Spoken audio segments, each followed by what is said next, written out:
just want to know, why is everybody going around saying Chowkidar Choor hai? I don't know. I mean, look, I'll tell you how I see it.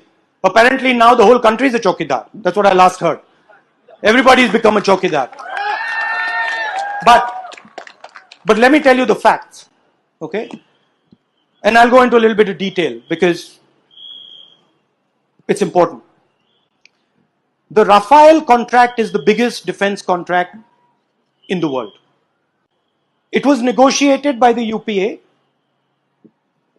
and a couple of things were decided. 526 crores for one aircraft.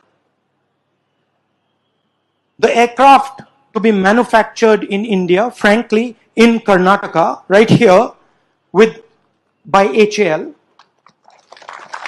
And when you say, how do you think about competing in manufacturing?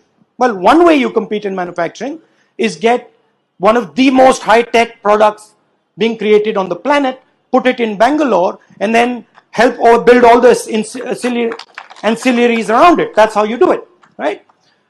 Now, we changed governments. Mr. Narendra Modi becomes Prime Minister, and you can check this. He goes to France with Mr. Anil Ambani on his delegation. It's a fact, government records, check. The contract is changed. The defense minister turns around and says, I have no idea how this happened. What we subsequently find is that the 526 crore aircraft has become a 1600 crore aircraft. So 126 aircraft were to be bought, now 36 aircraft are going to be bought, but we're going to pay the same price. And Mr. Anil Ambani suddenly edges into the contract. Now, we're talking about skill here. Mr. Anil Ambani got the world's biggest defense contract. He's never built an aircraft in his life. Ever. The company that got the contract was formed 10 days before the contract was given.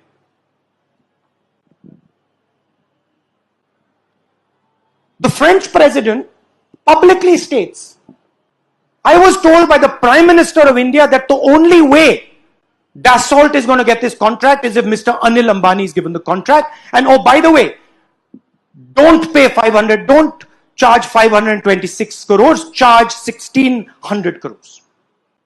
We raised the issue. I asked these 4 questions to the Prime Minister in Parliament House. Why did you give Anil Ambani the contract? Why 1600 crores? What is Mr. Anil Ambani's experience? Mr. Prime Minister doesn't answer. 1.5 hours. He looks down, looks up, looks left, looks right, doesn't answer, doesn't look into people's eyes. The CBI chief turns around and says, you know what I'm going to do? I'm going to investigate. Remember one thing, the Prime Minister placed that man there. The CBI chief is removed, sacked. The Supreme Court comes in and says, bring him back. He's brought back. He's sacked again. Within a matter of hours. Now, Defense Ministry documents.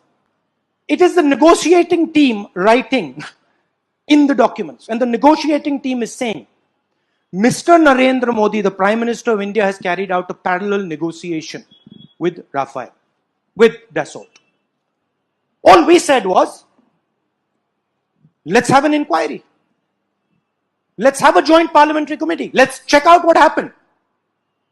And the gentleman who says, I am the chowkidar here, whose name has come in the Defense Ministry papers, the Defense Minister said, I don't know anything about this. The CBI chief has been sacked. That gentleman turns around and says, no inquiry, no JPC, nothing. Case is open and shut because even those documents that are saying the Prime Minister is running a parallel negotiation, if those documents become part of an inquiry, Mr. Narendra Modi and Mr. Anil Ambani are going to jail. It's as simple as that. Now, my point is, if the Prime Minister wasn't guilty, he would immediately say, absolutely, let's do an inquiry. Why is he not having an inquiry?